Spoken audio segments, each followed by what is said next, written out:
Welcome to Stories at Night, a quiet place to slow down, curl up under a blanket, and let your imagination wander. Some stories will make you smile, some might give you chills, and others will linger like a dream long after the night ends. So dim the lights, get comfortable, and let the story take you away.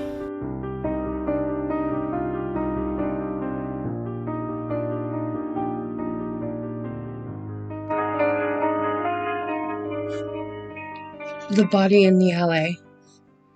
The rain didn't fall so much as it knifed sideways, stinging Rowan's face as he ducked under the flickering street lamp. Ninth and Elder, one of the worst alleyways in the South District. Dispatch had promised a body. They hadn't mentioned the rest. A uniform stepped aside, pallid under the buzzing white light. Detective Hale, scene's just inside. Just inside meant the narrow strip of asphalt wedged between a boarded-up deli and the skeletal remains of a laundromat that had been burned down last year. The alley smelled of gasoline, old garbage, and something coppery and fresh. Rowan crouched. The victim was a woman in her mid-20s, dark hair soaked by the rain, face pale, lips slightly parted like she'd been about to say something. Her hands were positioned oddly, fingers curled, their wrists bent sharply upward. But her neck, Rowan swallowed. Her throat wasn't just cut, it looked cored, as though something had dug precise circular tool marks into the skin, exposing the structures beneath. Too clean for an animal, too strange for a knife.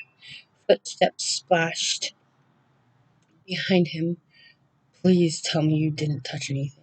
Ron didn't need to look up. Evening, Tessa. Tessa Ward, the department's best forensic mind and least patient human, ducked under the tape with a waterproof tablet. Her blonde hair was pulled into a tight knot, but the humidity had already summoned some rebellious strands.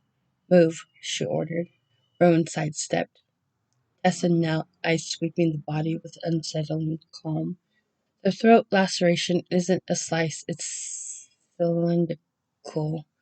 Tapped the screen. Something drilled. Not a power tool. Too delicate. Almost surgical. Surgical how? Rowan asked. Like someone used a coring instrument instead of intended for soft tissue, she said. Handheld, she paused. Well, why here? In an alley. Too controlled. Rowan's jaw flexed. Message? Tessa's eyes flickered up. Nothing about this screams message. It screams mythology. Words chilled him. Mythology meant repeatable. Repeatable meant someone who'd likely do it again. Tessa leaned closer to the wound. See this? Clean edges but slight abrasions? She raised an eyebrow. Whoever did this had a steady hand but rushed the extraction. Extraction, Ronan repeated. Of what? Tessa's lips thin. We'll know when we open her up. Help me find her ID. Rowan searched the pockets. Nothing but a soaked bus ticket, looping handwriting on the back. 8:30 p.m. Meet Jay. Don't be late. Great, Rowan muttered. One's initials. Tessa stood, rain dripping from her gloves. This isn't random. Not with that wound. The uniform jogged over. Detective, you're gonna want to see this. Rowan followed him around the dumpster. More rain, more alley. But this time, something else. A symbol, chalked onto the brick wall. It looked like a circle with three lines radiating downward, like a child's drawing of a sun flipped upside down. Tessa leaned in. That's not random graffiti. Rowan stared. You think our killer left it? Tessa exhaled. No tagging crew uses geometry this clean. The rain hissed harder. Rowan looked at the body again, then at the symbol, and something in his gut twisted. He knew. Tonight was only the beginning.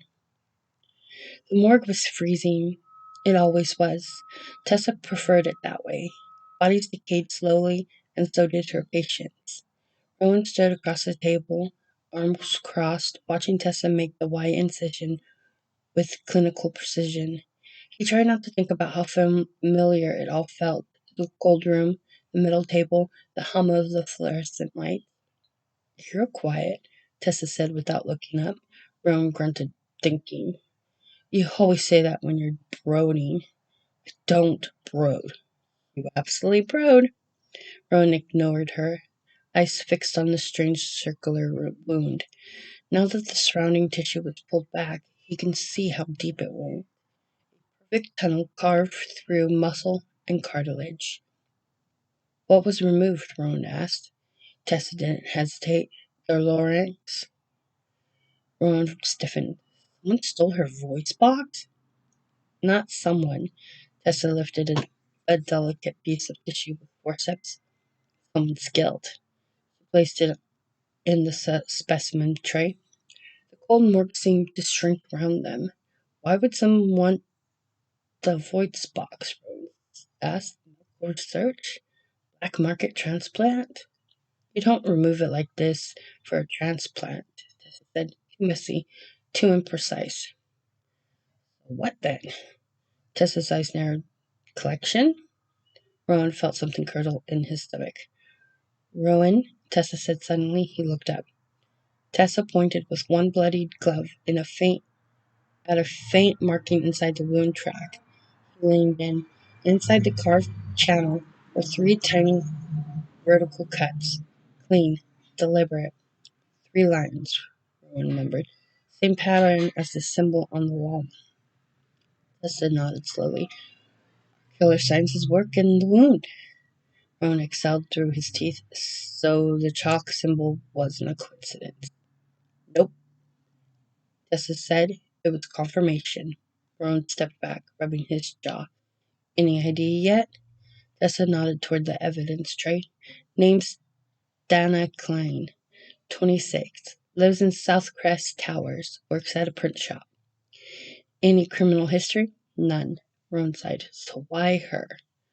Tessa removed her gloves. Find the person she was meeting. Jay, that's your lead.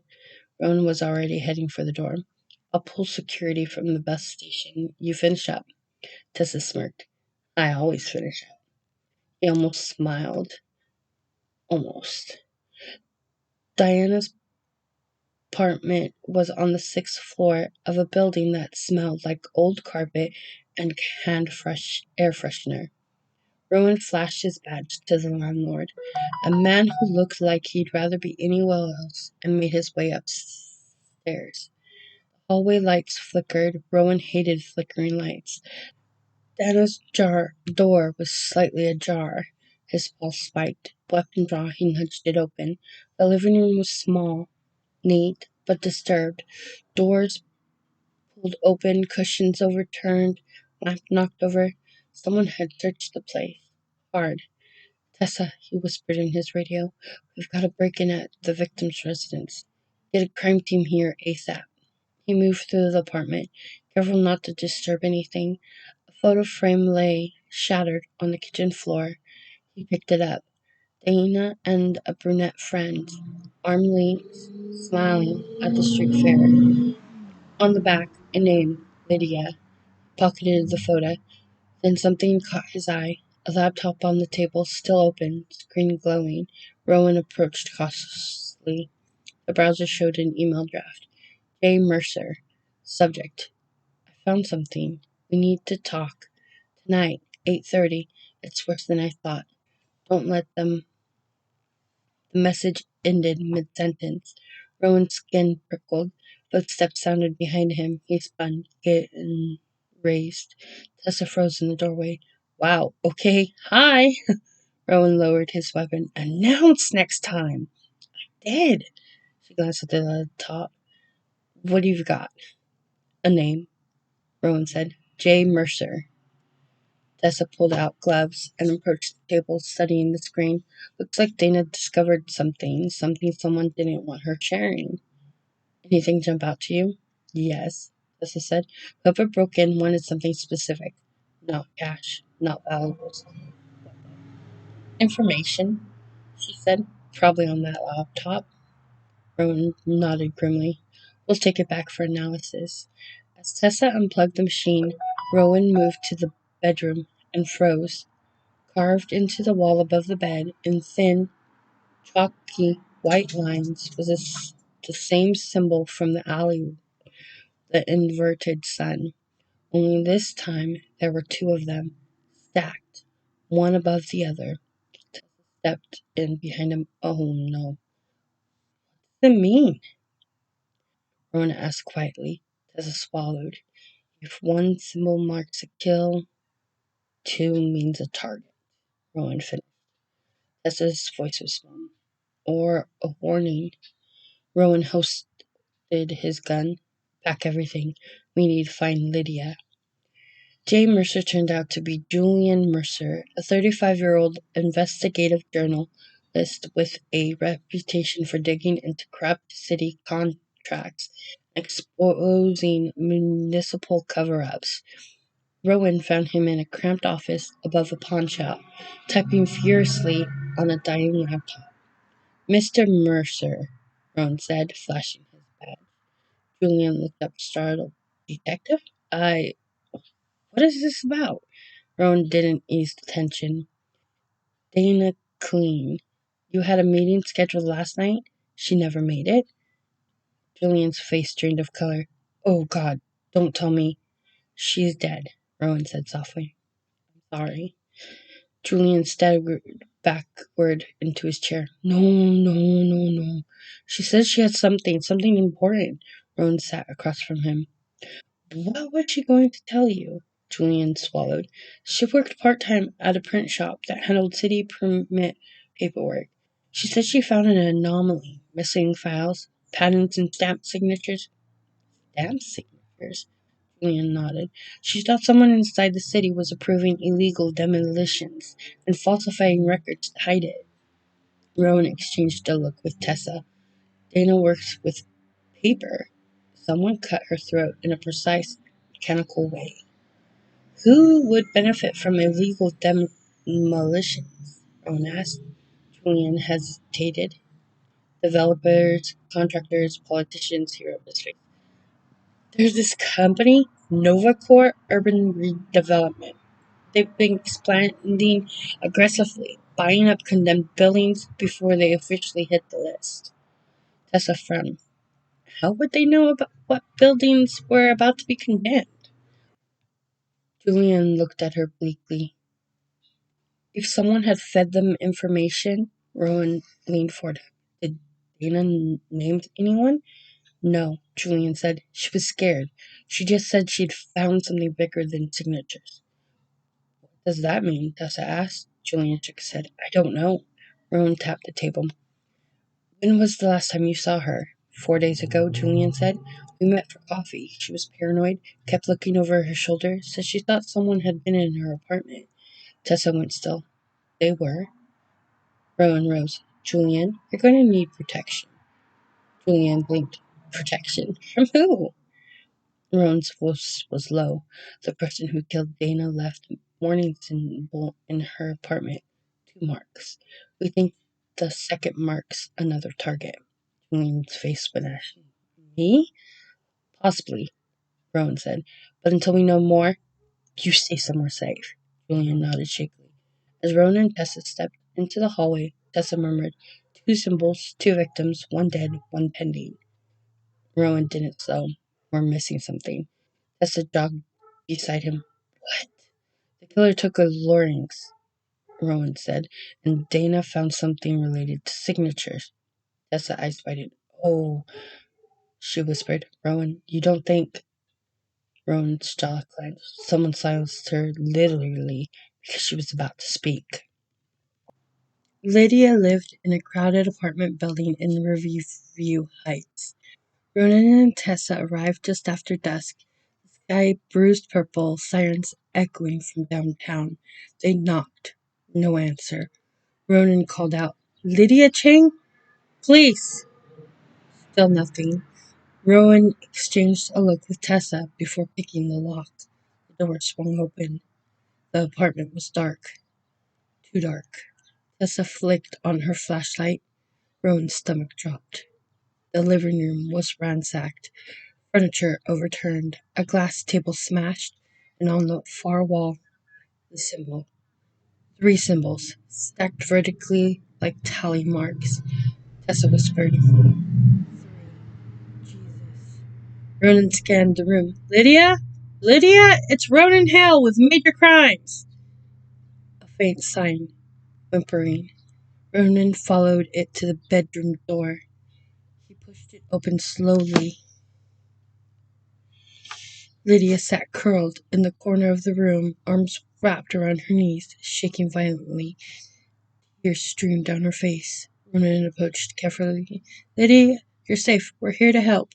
She flinched at his voice. Tessa knelt beside her, lowering her flashlight. Hey, you're okay. We're not going to hurt you. Lydia's voice trembled. He was here.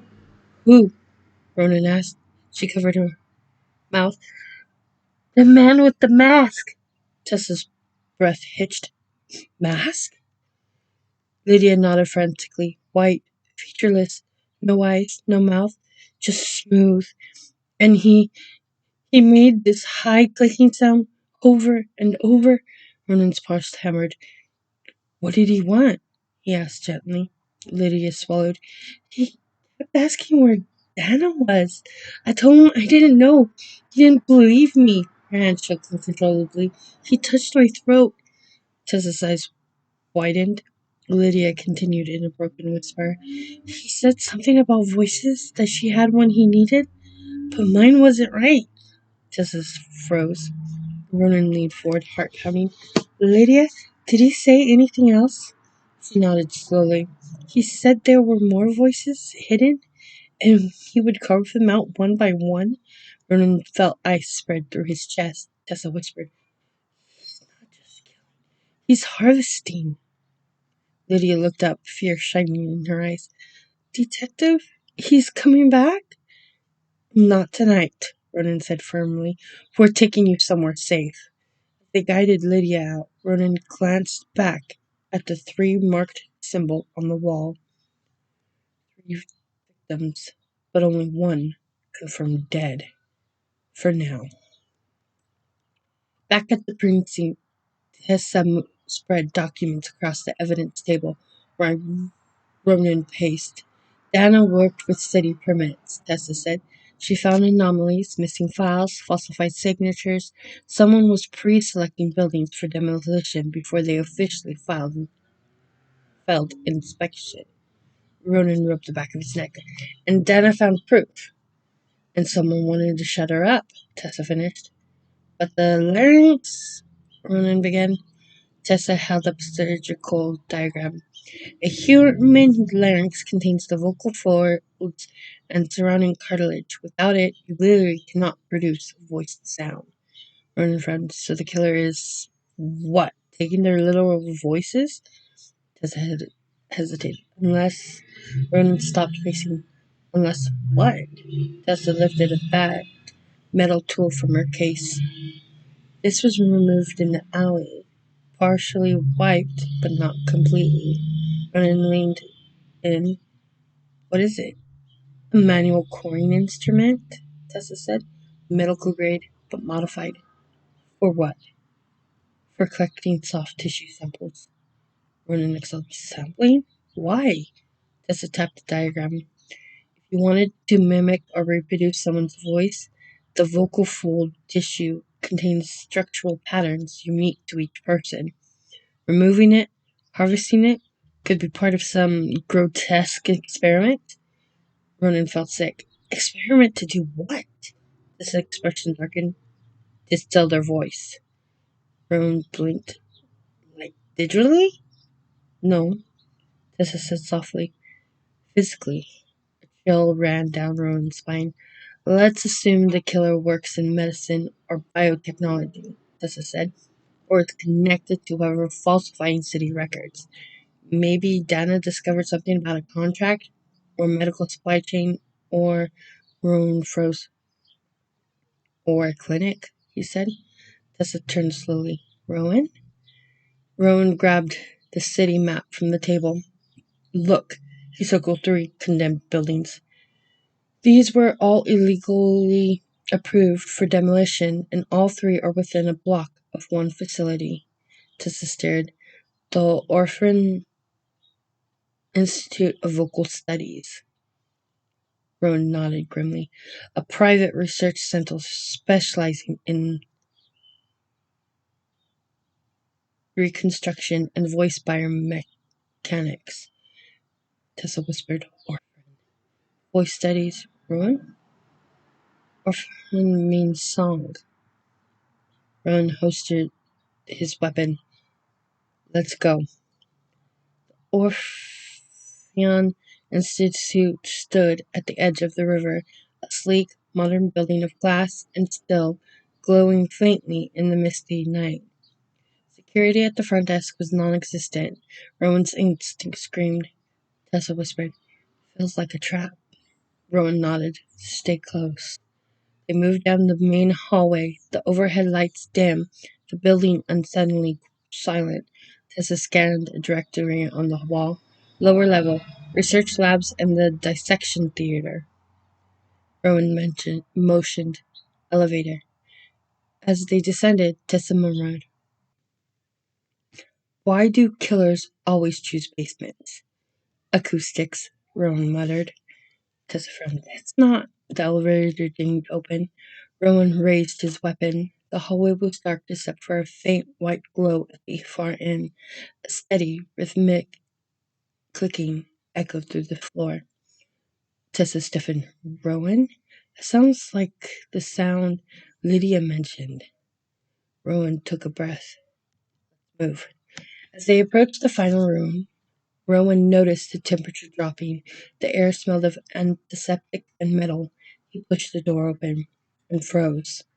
The room was lined with surgical equipment, stainless steel tables, storage freezers, and on the far wall, a massive corkboard covered in diagrams and photographs. Dozens, all of them inverted sun symbol. Tessa whispered, "Mapping his victims." Rowan approached the central table. A body lay on it, not dead, sedated. Rowan's heart stopped. Julian Mercer. Tessa lunged forward, checking his vitals. Alive, but drugged. The clicking sound intensified. Rowan spun around. From the darkness emerged a figure wearing a featureless white mask. He moved with a natural smoothness, the mask reflecting the room pale light. In his right hand was the modified coring tool. Tessa whispered, "Ronan." Rowan raised his gun. "Put it down!" The masked figure tilted his head in a slow, eerie gesture. Then he spoke, except the voice wasn't his. It sounded fractured, layered, like three people speaking at once, like multiple stolen voices trying to harmonize. "Detective Hell," the figure said in Dana's voice. "You're early." Tessa backed up. "Ronan?" Figure stepped closer. "You're ruining my composition." Ronan studied his aim. "Who are you?" The figure tapped his own throat. "A collector, a curator. I preserve what others waste." Tessa whispered. "Ronan, his larynx. There are surgical scars." Ronan's stomach twisted. The killer had altered his own voice box. Or replaced it. He stepped toward them. The clicking intensified, the sound of cartilage being flexed artificially. Ronan shouted, "Stop!"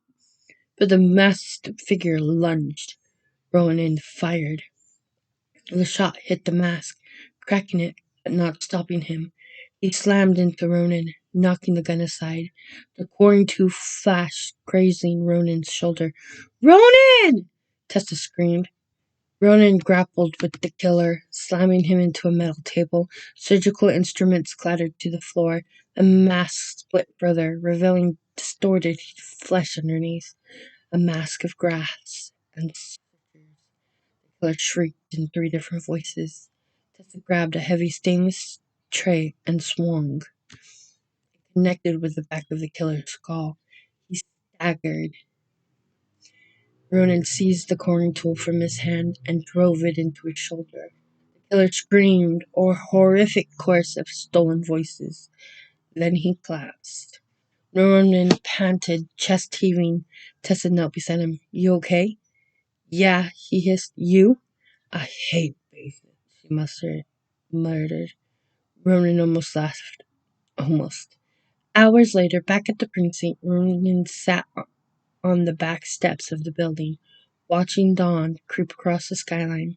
Tessa joined him, handing him over a coffee. You look like death, she said. Ronan smirked weakly. Flattering.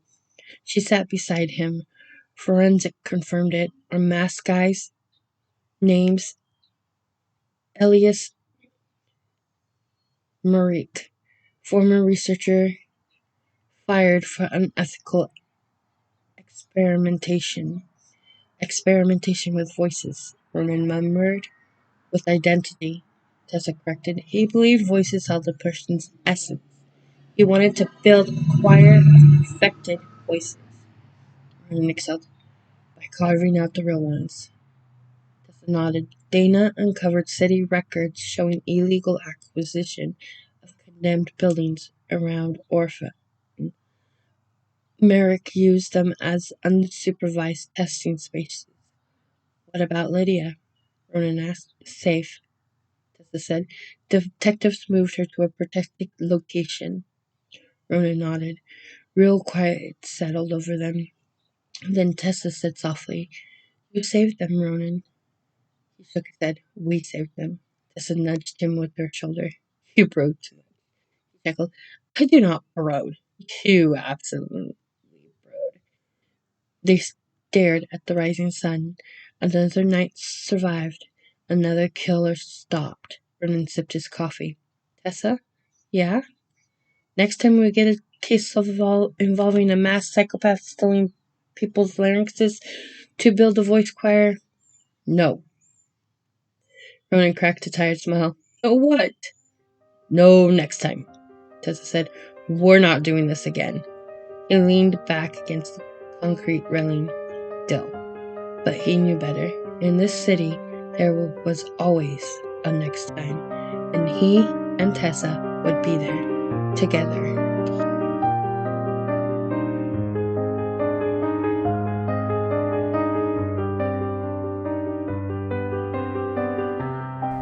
Thank you for spending part of your evening with Stories at Night.